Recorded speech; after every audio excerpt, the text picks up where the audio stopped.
The thing about abandoned alien space stations is that they never come with a user manual, basic safety protocols, or even a simple note saying, "Hey, don't press the big red button that looks suspiciously like a self-destruct switch." Elena Martinez stood in what she assumed was the main control room of the Kraken research station, her boots leaving footprints in the thick layer of ice crystals that covered everything. Her helmet light cut through the darkness, illuminating panels of dead screens and dormant control interfaces that hadn't seen power in what looked like years. "Well," she said to no one in particular, her voice echoing in her helmet, "this is what we in the professional salvage business call a complete mess." She paused and thought, "Actually, this is what we call a catastrophe, a man-wrapped gift in a catastrophe, complete with a circle of pure chaos and a sweeping view of buildings that scream advanced alien civilization, until you get close enough to see Elena's scanners beeped, analyzing the station's composition and structural integrity. The readings showed about 70% system errors. She gently tapped the scanner display and whispered, "Days on life support are minimal but salvageable." She squinted at a particularly interesting reading. "It's what I'm sitting on," she murmured. Elena was no stranger to alien technology, though this station was a new level of confusing. Finding abandoned radio stations was common, but finding Ferrari-like technology left in the parking lot? That was new. Elena moved through the control space, her magnetic boots clicking against the metal floor. Each step sent small clouds of ice crystals spinning in the zero gravity. The station's viewport offered a stunning view of Europa's icy surface, with Jupiter's massive form dominating the horizon. "Bob, run a basic systems diagnostic," she called out more out of habit than expectation. To her surprise, the response was weak but stable. Alien text scrolled across the screen before switching to standard English. The translation was rough but readable. Station designation: Deep Analysis Research Facility. Reason for abandonment: maintenance costs exceed acceptable parameters. Current system efficiency: 31.2%. Elena laughed, the sound sharp in her helmet. "You gave up a research station worth billions of credits because it was too expensive to maintain." She nodded. "Oh, dear, you have no idea what human engineers can do with duct tape and determination." She pulled up her claim form and began registering her official salvage claim. "This is Elena Martinez, licensed salvage engineer, registration number SE700. I am exercising Section 47B of the Earth Space Salvage Act to claim deep space abandoned property." The timestamp showed on her screen, 14:22 Earth Standard Time. And boy, am I done with my work. The station creaked around her, as if agreeing with her assessment. Somewhere in the distance, an expensive-sounding object fell to the floor without a crack. "Remind yourself, after 4 hours of exploring the space station, take this with you," she muttered, processing data that would make most scientists squirm. The AI's response came in unclear translations, confirming that the station's maintenance costs exceeded expected revenue by 47.3%. Kraken Standard Protocol dictates immediate exit from unprofitable ventures. Elena leaned against the ice-covered console, careful not to touch any of the controls. "I don't know. Maybe try organizing things more efficiently, like reducing the number of gilded toilet seats." She stopped and looked at what she thought was a decorative wall fixture. "Please tell me that's not actually a gold-plated toilet seat." "It could be," the AI responded. "Show abandonment log." The holographic screen came to life, displaying a series of official documents. Elena's translation software worked overtime, converting the smooth Kraken script into English. A notice of resignation read, "Station hereby announces that this notice is not enforceable due to excessive maintenance requirements, inefficient energy consumption, and unacceptable staff complaints about low temperatures." The document went on to explain that 147 quantum harmonization cameras needed replacement, and the entire staff was ordered to evacuate in one standard rotation. Elena whistled. They evacuated the entire research station in one day. No wonder everything is so chaotic. She flipped through several documents, each more ridiculous than the last, including forms for emergency aid. They effectively rewrote the ownership of any device foolish enough to waste resources on this maintenance nightmare. She pulled up the Earth Space Rescue Operations manual on her tablet and laughed as she read the requirements. Well, will you look at that? All I had to do was file a claim and prove I could maintain the station, she said, pointing to the frozen chamber around her. This whole maintenance nightmare turned into a maintenance miracle for me. The AI issued a query. Do you plan on restoring this facility? Oh dear, Elena muttered, knocking on the nearest console and removing some frost. I'll do more than rebuild it. I'll show you the cracks and what happens when you give an engineer a challenge and unlimited access to spare parts. She spent the next 2 hours meticulously documenting everything, taking photos, logging sensor readings, and filing enough paperwork to make even a snarky bureaucrat proud. The claim would be processed within 72 hours, assuming no other rescue team tried to dispute it. Packing up her survey supplies, she called out, "How do you feel about the name Bob?" "Bob," the AI asked. "Bob?" "Yes, Bob. If I'm going to fix this place, you need a proper name, something less formal than Station 1432. I'm honored, but I must inform you my serial number is actually YM2674, Bob replied. Bob it is, Elena smiled. We have a lot of work to do. She took one last look around the control room and mentally made a list of the supplies she needed. Somewhere in the distance, another expensive-sounding object broke and hit the floor. Looks like more work for us, she muttered, knowing it definitely needed more tape. 6 months later, Bob reminded her again why Kraken thought it was a good idea to run plasma tubes in coffee machines. Elena hung upside down in a maintenance shaft, her magnetic boots connected to the intended ceiling, though the difference in zero gravity was only psychological. While she had regained control of her environment last month, sweat still poured down her forehead. The device you call a coffee machine, Bob replied, his voice much clearer now after 3 months of repairs to the communication system, is actually a molecular reconstruction device used to produce specialized research chemicals. Well, now it's a coffee machine, Elena replied, as if the answer was obvious.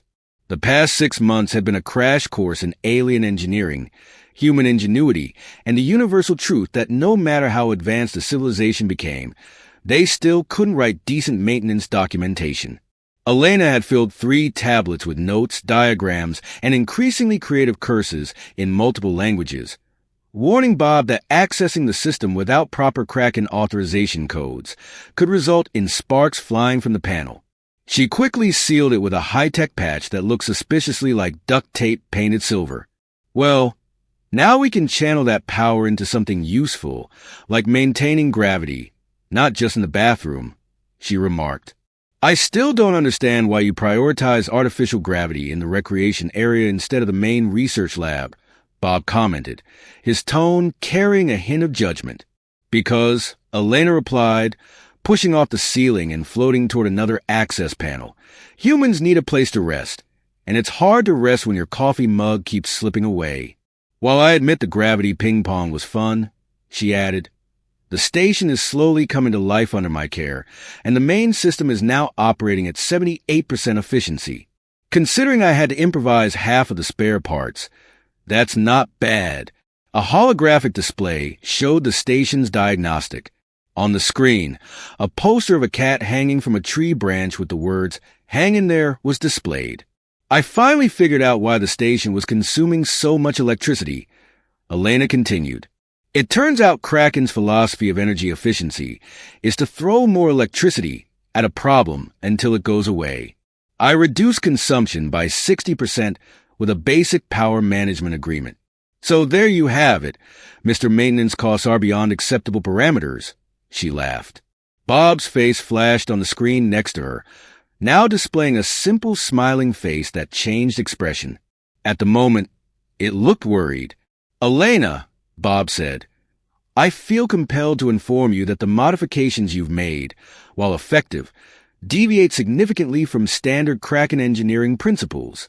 My lovely summer child, Elena replied, checking the next day's repair schedule. Sometimes, all you need is a wrench and some common sense.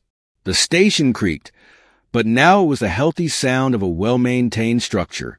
Elena added, approaching her improvised but perfectly functional coffee machine, which I would say is 200% more efficient while reducing operating costs by 80%.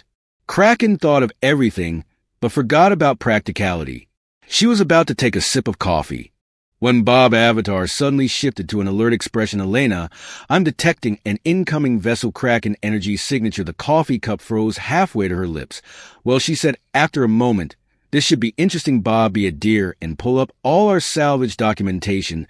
Something tells me we're about to have company, and they're not going to be happy about what we've done to their quantum harmonization chambers. The Kraxan diplomatic vessel was exactly what Elena expected: sleek, overdone, and probably running at 30% efficiency. It gleamed against the backdrop of Europa's icy surface, all polished curves and unnecessary decorative flourishes that served no practical purpose except to scream, we're fancy. Bob, please tell me you've got those salvage documents ready. Elena said, straightening her jumpsuit.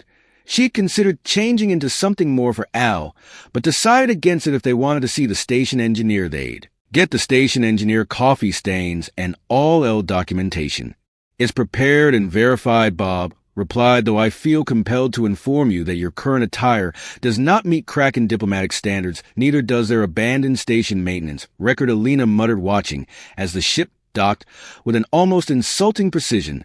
Let's see how they like what we done with the place. The airlock cycled, and Elena put on her best welcome to my salvage station smile as 3 cracks on officials entered. They were tall, elegant creatures with iridescent scales and expressions that suggested they just smelled something unpleasant. Their environmental suits looked like they cost more than Elena's entire salvage operation. Greetings, the leader said, their translator rendering the words in slightly stilted English. I am High Inspector Zex Call of the Crayon Scientific Resource Management Council. You are the human who has illegally occupied our research facility. Elena's smile didn't waver. Elena Martinez, licensed salvage engineer and legal owner of this station under Earth Space Salvage Act Section 47B. Welcome to Research Station. Bob, would you like some coffee? All 3 Kraken visibly recoiled at the station. New name Zay. Cal's scales shifted to a deeper blue. A sign Elena's translator helpfully identified as extreme distress.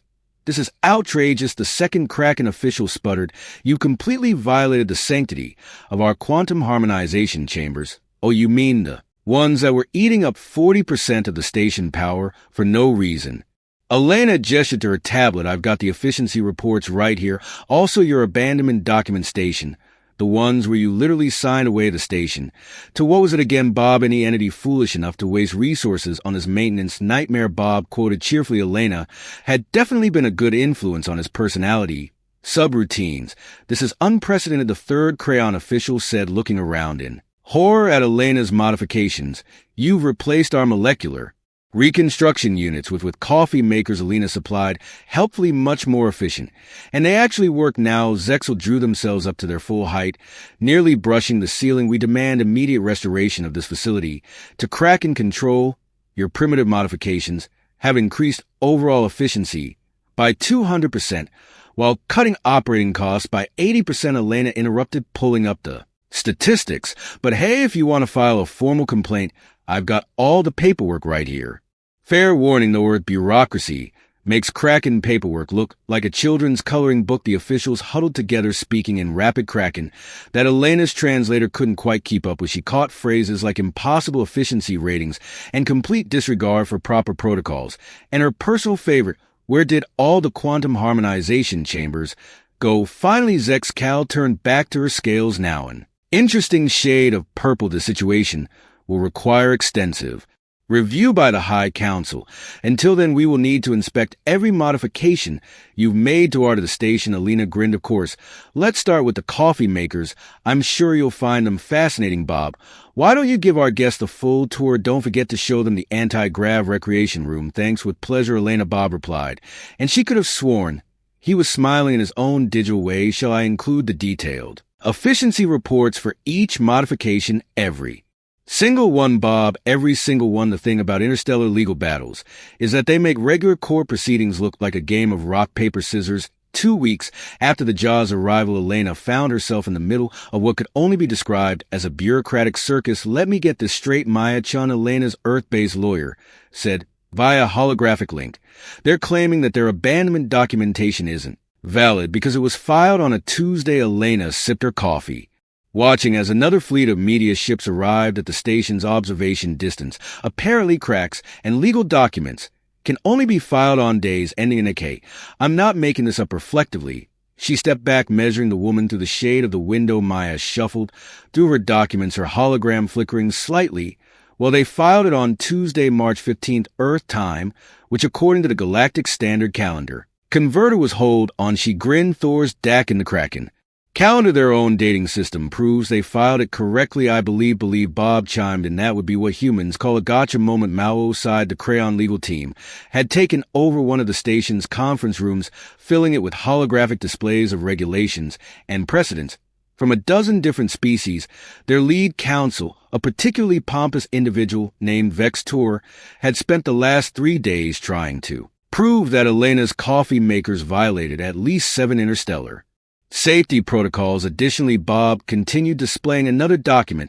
I have compiled extensive evidence that the station's current efficiency ratings exceed all Crayon operational standards. Elon's modifications have resulted in a 43% increase in research capabilities, despite using what they refer to as primitive human engineering. Elena watched as another media report flashed across her screen. The story had caught the galaxy's attention. Human engineer improves abandoned alien tech. Kraken demands return of damaged property. They're just embarrassed, Maya said, sorting through more documents. The latest polls show 67% of galactic citizens side with you. It turns out lots of species have had issues with overcomplicated Kraken technology. You're becoming something of a folk hero. Wonderful, Elena muttered. All I wanted was a salvage project and decent coffee. Now I'm in the middle of an interstellar incident. The station's comm system chimed. Elena, Bob announced Ambassador Krickstall of the Kraken.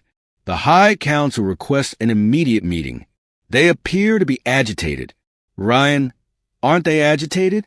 Elena stood, straightening her jumpsuit. Maya, stand by. Bob, pull up all the efficiency reports and maybe brew a fresh pot of coffee. Something tells me we're going to need it. The meeting room was tense enough to make Elena wish she'd installed those quantum harmonization chambers after all. Ambassador Krickstall sat rigidly across from her, flanked by a team of advisors whose scales were cycling through various shades of distress. Engineer Martinez, the ambassador, began, "This situation has become untenable. Your modifications to our technology." Morgan gave him a look that said he liked it and had made it work better. Elena interrupted, sliding over her tablet. "Here's the latest data. Power efficiency up, research output up, maintenance cost down, coffee quality dramatically improved." One of the advisors made a choking sound at the last point. Furthermore, Bob added, displaying a series of charts.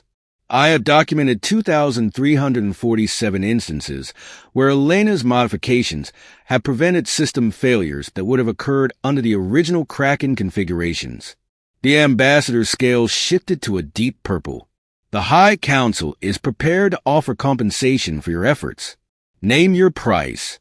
Elena leaned back, a small smile playing at her lips. "Actually, I have a better idea, one that might save both your pride and my coffee makers." The media ships outside the station continued to circle their cameras, recording what would soon become one of the most interesting negotiations in recent galactic history. And somewhere in the background, a perfectly maintained coffee maker burbled contentedly, proving that sometimes the simplest solutions were the best ones. It started with an alert from one of Elena's jury-rigged sensor arrays, the one she cobbled together from spare parts and what used to be 3 redundant quantum harmonization chambers. Elena, Bob's voice carried an unusual note of excitement. "I'm detecting significant biological activity in Europa's subsurface ocean. The readings are extraordinary." Elena looked up from her latest legal brief. Interest peaked. Extraordinary means very unusual or remarkable. It describes something that is exceptional or out of the ordinary. Bob, the simplified sensors you installed are picking up signs of complex organic structures that the original Kraken equipment missed. Your primitive modifications appear to have accidentally created a more effective detection system. The room fell silent. Ambassador Krykel, who had been in the middle of another lengthy speech about Kraken technological superiority, froze mid-gesture. "Show me Elena," and the ambassador said simultaneously. Bob projected a holographic display of Europa's ocean depths, where the Kraken's original sensors had shown only basic chemical signatures. Elena's cobbled-together system revealed intricate patterns of life, vast networks of organisms unlike anything in Earth's oceans. "Well," Elena said slowly, "that explains why you built a research station here in the first place. You were looking for exactly this, weren't you?" The ambassador's scales had gone an interesting shade of gray. "Impossible. Our sensors were the most advanced in the galaxy. They showed nothing of this complexity." "Yes, about that." Elena pulled up the technical specifications. "Your senses were so focused on quantum-level precision that they completely missed the macro scale, like trying to count individual trees while missing the entire forest." She grinned. "Sometimes you need to step back and look at the bigger picture."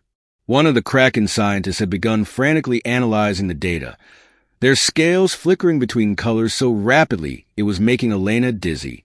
"The human is correct," they announced, sounding pained. "Our original sensors were oversensitive. By simplifying the detection array, she accidentally created a more effective observation system for large-scale biological patterns." Elena leaned back in her chair, enjoying the moment. "Perhaps a bit too much. So let me get this straight. You abandoned this station because of maintenance costs, thinking it was worthless. I fixed it up, made it actually work, and in the process discovered exactly what you were looking for in the first place." "I believe," Bob added helpfully, "this would be an excellent moment to discuss revised ownership terms." The ambassador's advisor whispered something urgent in Kraken. Elena's translator caught fragments about public relations disasters and unprecedented embarrassment. "There's an easy solution here." Elena, taking pity on the increasingly distressed aliens, one that saves face for everyone involved, pulled up a proposal she'd been working on just in case something like this happened. "Joint research initiative, shared credit for the discovery. You get access to the biological data you've been looking for, and I keep running the station my way. Plus," she added with a grin, "I'll even teach your maintenance crews how to actually fix things instead of just replacing them." The Kraken officials huddled together, speaking in rapid whispers. Finally, the ambassador turned back to her. "Your proposal is not entirely unreasonable," they admitted, "though we would require certain conditions. Let me US. Elena said you want me to reinstall at least one quantum harmonization chamber for old time's sake." The ambassador's scales flickered briefly to a shade her translator identified as embarrassed amusement. Perhaps they conceded we could learn something from human efficiency after all. 3 months later, no. Elena watched in horror as the Kraken maintenance trainee reached for yet another replacement part. "You don't need to replace the entire power coupling. Just clean the connector and recalibrate it." The trainee, a young Kraken named Tix Ven, looked at her with an expression of pure confusion. "But the manual states that any component showing less than 99.9% efficiency must be replaced immediately." Fall told her partner the manual also says you need 47 quantumization chambers. Elena replied, taking the expensive replacement part from their hands. "Sometimes manuals are wrong." With practiced ease, she pulled out her toolkit, a mix of standard human tools and modified Kraken equipment, and began cleaning the power coupling. The other maintenance trainees gathered around, their scales shifting through various shades of fascination and disbelief. "See," she held up the now functioning component good as new, and it cost about 1,000th of what a replacement would have. "Most efficient," Bob commented from a nearby display, "though I feel compelled to note that this method does not appear here in any cracks on maintenance documentation." That's because it came from Ambassador Crix 2's voice from the doorway. We never considered that maintenance could be creative. Elena turned to see the ambassador entering the maintenance bay, looking far more relaxed than they had 3 months ago. The joint research initiative had been a spectacular success, with both human and Kraken scientists making breakthrough discoveries about Europa's oceanic life forms. The High Council has reviewed the latest efficiency reports. The ambassador continued. They are impressed, though some members are still struggling with your refusal to reinstall at least some of the quantum harmonization. Chambers, I kept one. Elena said defensively. It makes great mood lighting in the recreation room. The station had evolved into something unique in the galaxy, a perfect blend of CRISPR technology and human practicality. The research labs were producing better data than ever. The maintenance costs had stabilized at a fraction of their original levels, and the coffee was exceptional. The media is calling it the Martinez method, the ambassador said. Examining a nearby display showing the latest biological readings from Europa's depths, several other CRON facilities are requesting similar consultations.